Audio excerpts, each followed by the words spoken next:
The email landed with a cold finality of a gavel. Your position at Skirich Hotels has been eliminated. My sister, Clara, sat across from me, a smirk playing on her lips. 11 days. That's how long she'd been president. Her first act? Firing me, Ethan Vance, the man who'd been the operational engine of this company for 15 years. She talked of fresh perspectives, of a high-flying consultant taking my place. I just offered a quiet, knowing smile. Good luck with the Westbrook renovation, I told her. The project was already a money pit, behind schedule and over budget. She thought she'd cut me out, that my long tenure here was simply dismissed. I picked up my box and walked out. 15 years, gone in 15 minutes. But as I drove away from our corporate office in Boston, I felt no panic, only patience. I grew up watching my father build Skirich Hotels from a single struggling property in Burlington, Vermont, into a respected regional chain. While Clara shadowed him at industry events and investor meetings, I preferred following our maintenance staff through back hallways, learning how the buildings actually functioned. By 16, I could troubleshoot a malfunctioning HVAC system or negotiate with linen suppliers, as well as any adult on payroll. Your sister sees the big picture, my father would say, not unkindly. You see the details that make it possible. It was a balance that worked until it didn't. As our father aged, Clara's ambition grew. She began bringing in consultants who produced glossy reports suggesting organizational restructuring. She talked about national expansion, celebrity partnerships, and lifestyle branding. Sometimes I wondered if she actually remembered we were in the business of giving people a comfortable place to sleep. 5 years ago, when our father first mentioned stepping back, I saw the writing on the wall. During a routine review of our finances, I noticed our 3 most profitable properties, Burlington, Portland, and Westbrook, were all operating on land we leased rather than owned. The original owners had been elderly when we signed 99-year leases decades ago, and now their heirs were looking to sell. It's a vulnerability, I told my father over lunch at his favorite steakhouse. If someone buys that land and raises our rates, we're stuck. He nodded slowly. I've been meaning to address that, but with the new property in Providence taking all our capital, I could buy them, I said carefully. Personally, then lease back to Skirich at the same rates. My father studied me over his glasses. That would require significant personal investment, Ethan. I've been saving, I replied simply, and I believe in our company. The next day, he connected me with our bank. 3 months later, I owned the land under our 3 flagship hotels. Skirich Hotels remained the tenant with a 5-year preferential lease agreement that would need renewal. Does Claire know about this arrangement? My father had asked as we signed the papers. It's all in the corporate documents, I said, but she doesn't read those unless she has to. He chuckled. Your sister sees the forest. You see the trees. Someday she'll understand how important that is. Now, driving home for my last day at Skirich, I wondered if that day had finally arrived. I hadn't missed the subtle changes over the past year. Clara excluding me from strategic meetings, questioning my budget requests, reassigning my best staff. The groundwork for my removal had been laid long before today's conversation. The morning after being fired, I woke at the same time as always, 5:30 a.m. For 15 years, I'd started my day reviewing overnight reports from our properties, addressing any issues before they could escalate. Today, my phone remained silent. No emergencies, no fires to put out, just silence. I made coffee and sat on my back porch overlooking Boston Harbor. The container ships moved silently across the water, constant and deliberate. I'd always admired their efficiency. No wasted movement, no need for recognition, just the steady business of carrying value from one place to another. My phone buzzed. A text from Leo, our head of maintenance at the Westbrook property. Heard what happened. They're lost, man. New consultant already making changes. Cutting corners on the renovation. Not good. I typed back a simple thanks, but didn't offer advice. Not my problem anymore. Another message came through. This one from our father. Breakfast at Rosie's. 8 a.m. Rosie's was a diner 2 blocks from our first corporate office. We hadn't eaten there together in years. When I arrived at Rosie's, he was already in a corner booth looking older than I remembered. He nodded as I sat down. She told me after the fact. He said, without preamble, I would have handled it differently. But you didn't stop it, I observed. Not a question. He sighed, stirring his coffee. Clara thinks Skirich needs to evolve, become more corporate, less family-style management. And you agree? I think, he paused, choosing his words carefully, that your sister has a vision for growth that the board finds compelling. The waitress brought our usual orders without asking. Black coffee and blueberry pancakes for him, eggs and toast for me. Some things hadn't changed. The land, he said after she left. Clara doesn't fully understand the lease arrangements. I cut my eggs precisely. The corporate documents explain everything. You know, she doesn't read the fine print. He gave me a pointed look. The renewal comes up soon. 3 months, I confirmed. I've already spoken with my lawyer, Gwen Davies, about terms. My father set down his fork. What are you planning, Ethan? The question hung between us. In that moment, I realized I'd been expecting this conversation for years, preparing for it. The quiet, reliable son finally having leverage over the favored daughter. I'd imagined satisfaction, vindication. Instead, I just felt tired. Market rate leases, I said finally. Nothing more, nothing less. He nodded slowly. That will significantly impact our operating costs. Yes, I met his gaze. It will. We finished our breakfast in silence. As we stepped outside, he placed a hand on my shoulder. Your sister sees business as a game to win, he said. You've always seen it as a foundation to build on. Don't forget that difference. I watched him walk away, his shoulders slightly stooped with age. For the first time, I saw clearly what had been in front of me all along. This wasn't just about Clara underestimating me. It was about our father enabling a rift that had been growing for decades. I returned home and opened my home office. On the wall hung the original plans for our Burlington hotel, framed when I purchased the land beneath it.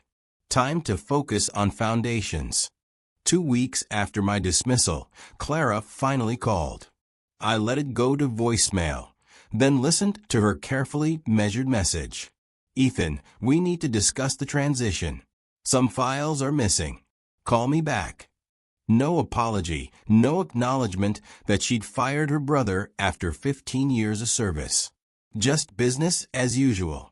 I deleted the message and spent the afternoon meeting with an old college friend who'd become a commercial real estate developer. The next day, she appeared at my condo.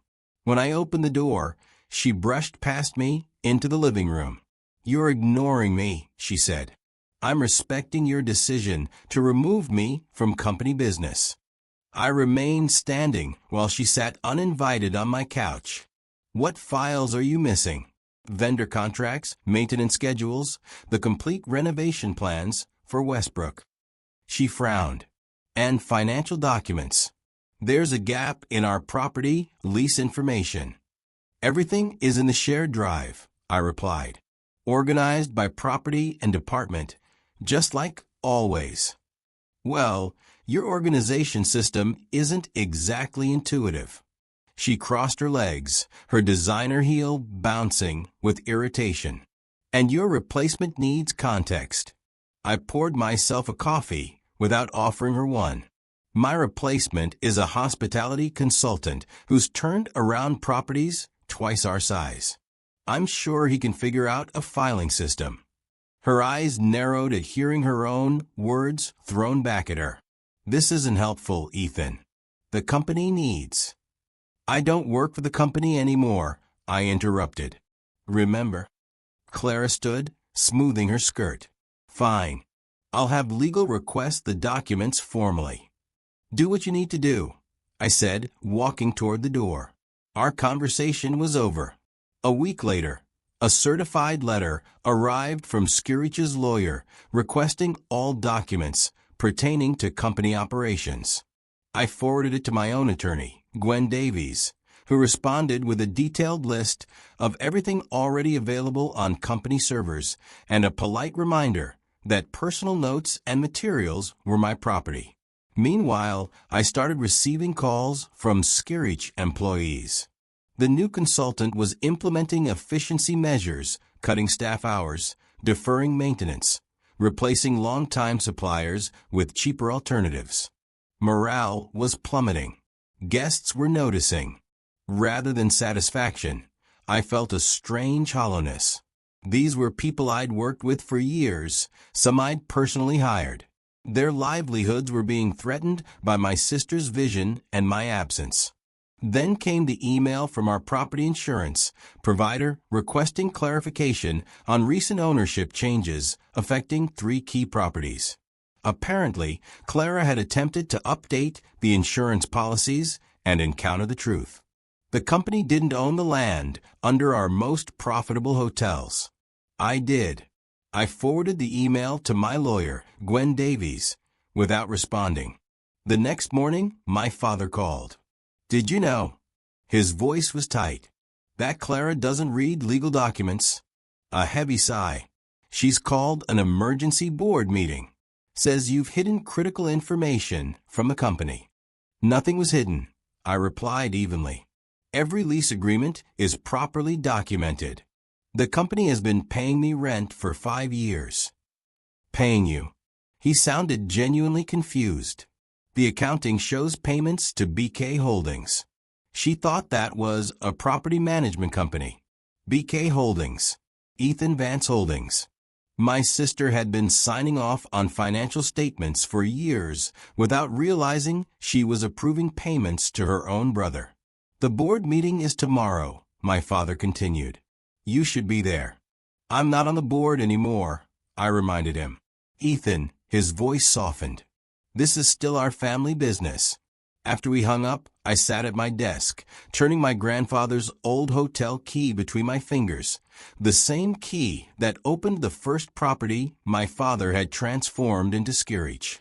Family business, indeed. But families were supposed to look out for each other. My lawyer called an hour later. Skirich's attorneys are requesting information about lease renewals. How do you want to proceed? I made my decision. Send them the new terms. Market rate, no special considerations. The Westbrook Hotel stood 8 stories tall on the corner of Ocean Avenue, its large windows reflecting the morning light off Casco Bay. I'd personally overseen its renovation from a tired motor lodge into one of our most distinctive properties. Now I sat in my car across the street, watching guests stream through its doors, unaware of the corporate drama unfolding behind the scenes. My phone buzzed with a text from Gwen Davies, my lawyer.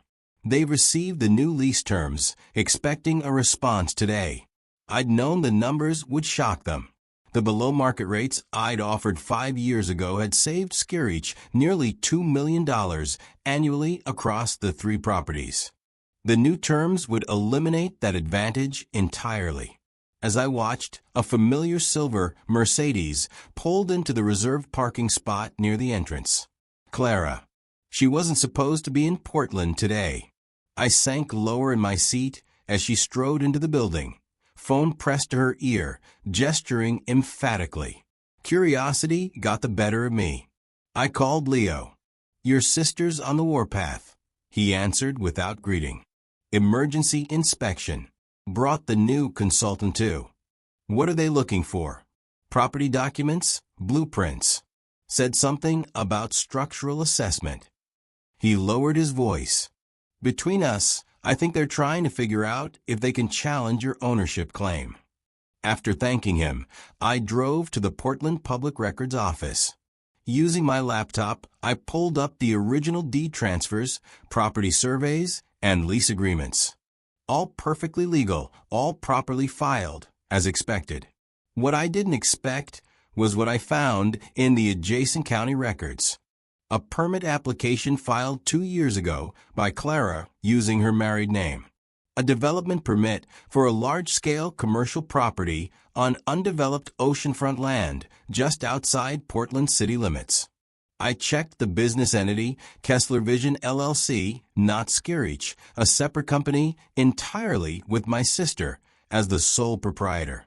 Further digging revealed similar permits in Burlington and near our Westbrook property, all filed by the same LLC, all for competing hotel developments. The realization hit like a physical blow. While I'd been faithfully managing our family's hotels, Clara had been planning to launch her own competing chain. She hadn't fired me because she thought I was incompetent. She'd fired me because I was in the way of her true ambitions. I called Gwen Davies immediately. "I need you to look into a company called Kessler Vision LLC." 2 days later, Gwen Davies and I had the full picture. Clara had been courting investors for her own luxury hotel brand for nearly 3 years.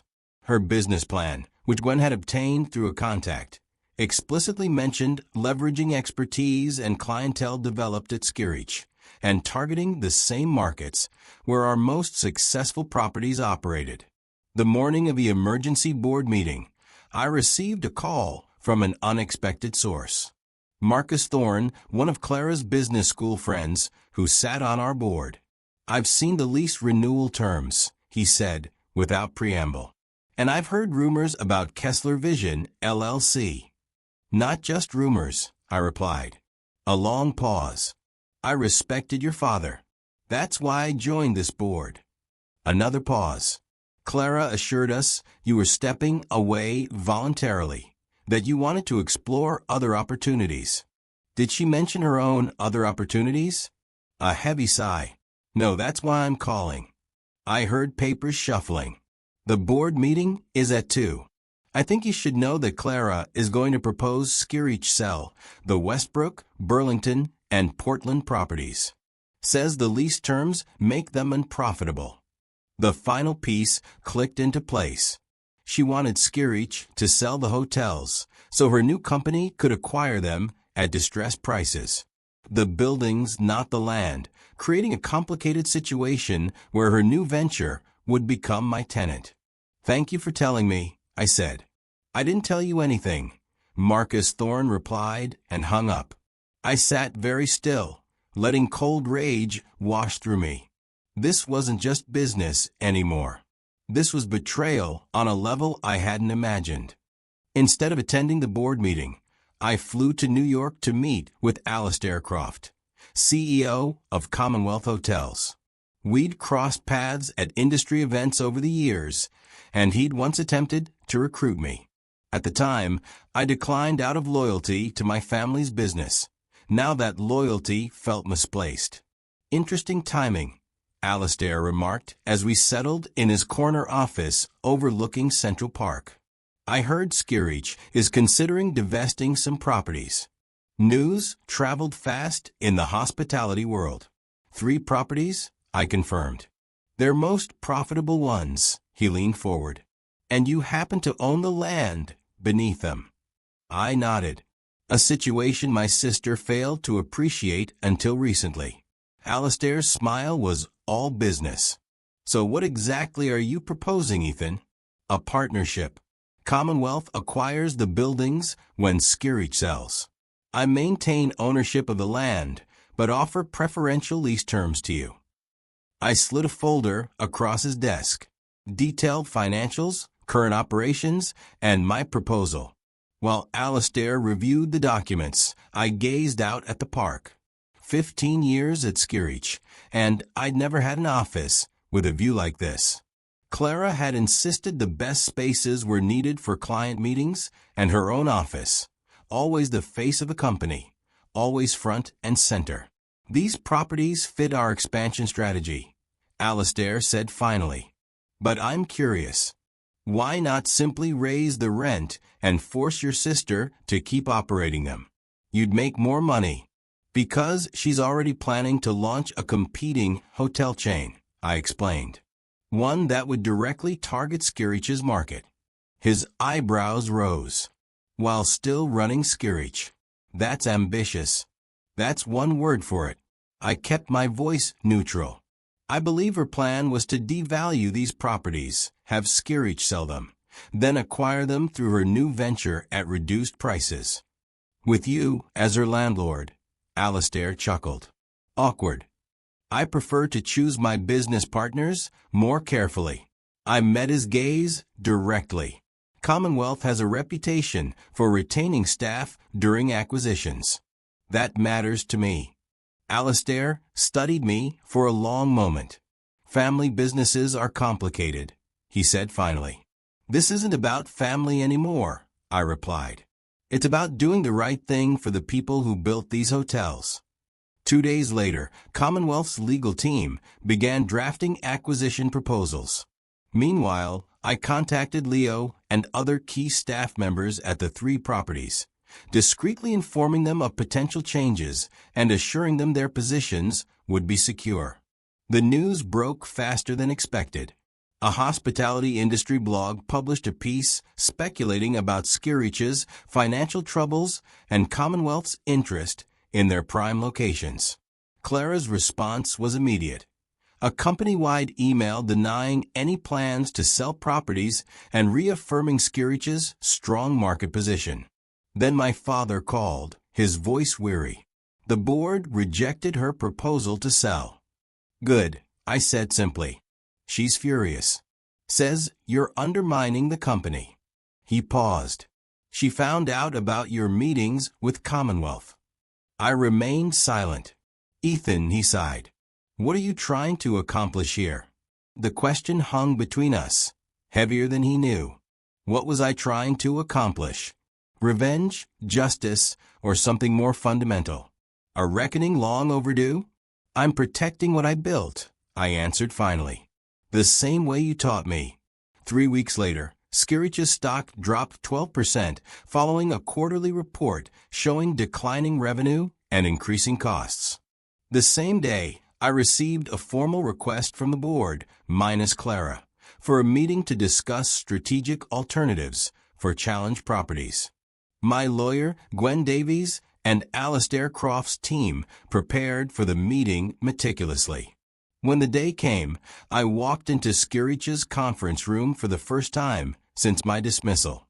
Clara sat at the head of the table, her face tight with barely controlled anger. Our father sat to her right, looking every bit his 70 years. Board members filled the remaining seats, their expressions carefully neutral. I took my place at the opposite end, opened my portfolio, and waited for them to make the first move. Let's be clear about what's happening here, Clara began. Her voice clipped. My brother is attempting a hostile takeover of the company our father built. Incorrect, I replied calmly. I'm simply exercising my rights as a property owner. Commonwealth Hotels is interested in acquiring buildings Skirich no longer wishes to maintain, given the new lease terms. Marcus Thorne cleared his throat. The board never approved selling those properties. The board was presented with misleading information, I countered, sliding folders to each member. These documents show that while serving as president of Skirich, Clara was simultaneously developing a competing hotel chain, Kessler Vision LLC, targeting the same markets. The room went silent. My father's face drained of color as he opened his folder. This is absurd. Clara sputtered. Kessler Vision LLC is a consulting firm, not a hotel development company with permit applications in 3 cities where Skirich operates, I finished for her, with a business plan explicitly stating its intention to leverage expertise and clientele developed at Skirich. Our father turned to her, betrayal evident in his expression. Is this true? Her silence was answer enough. I continued. Commonwealth's offer exceeds market value for the properties. It includes guarantees to retain all current staff and honor existing customer commitments. I paused, something Clara's venture had no intention of doing.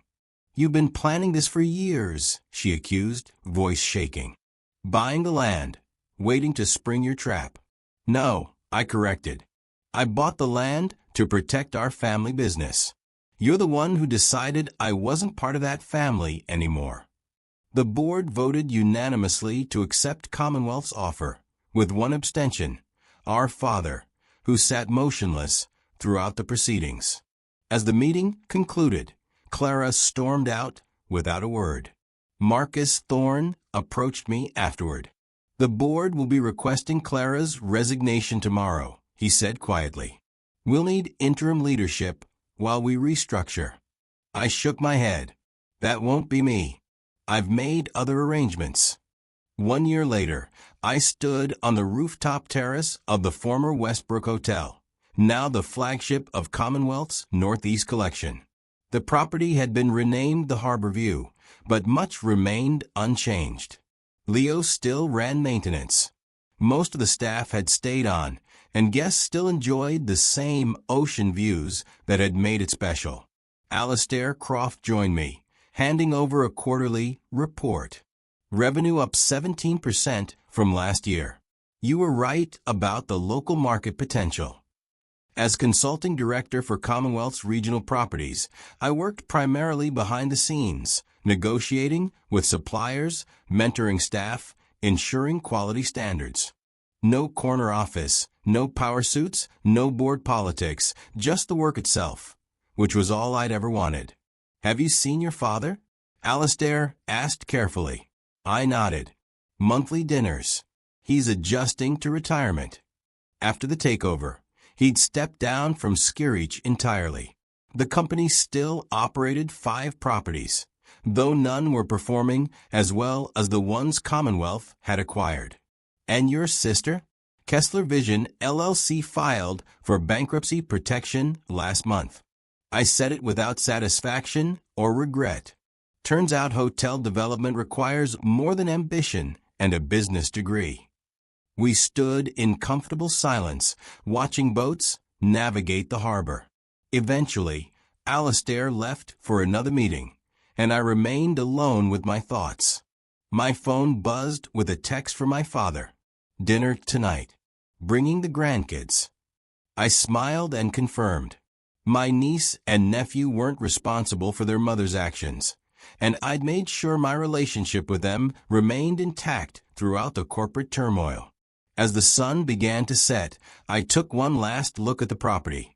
Not just the building, but the land beneath it, the foundation that made everything else possible. In the end, that's what Clara had never understood. Success wasn't about who sat in the biggest office or who had the fanciest title. It was about creating something solid enough to weather any storm. I turned away from the view and headed downstairs. Time to prepare for dinner with family. The parts worth keeping, anyway.